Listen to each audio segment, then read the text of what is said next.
Bendito sea el Señor Dios de Israel, el único que hace maravillas.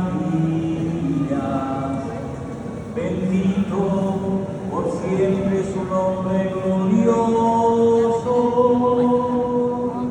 que su gloria llene la tierra. Amén, amén.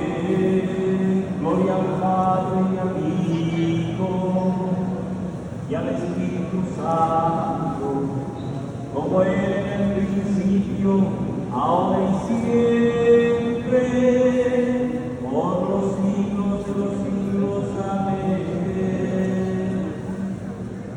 El Señor librará al pobre que clamaba al afligido que no tenía protector.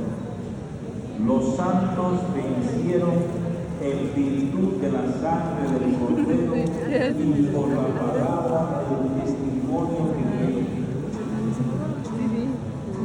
Gracias te damos, Señor Dios omnipotente, el que es y el que era, porque has asumido el gran poder y comenzaste a reinar. Se encolerizaron las naciones, llegó tu cólera, el tiempo de que sean juzgados los muertos y de dar el galardón a tus siervos los profetas y a los santos y a los que temen tu nombre,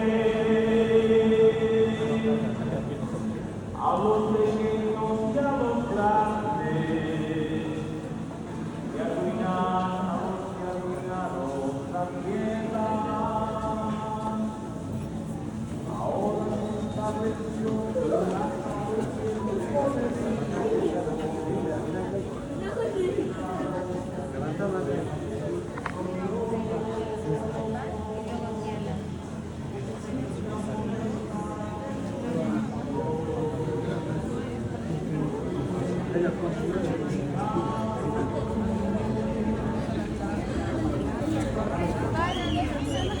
Salida es cuando ella tiene que entrar.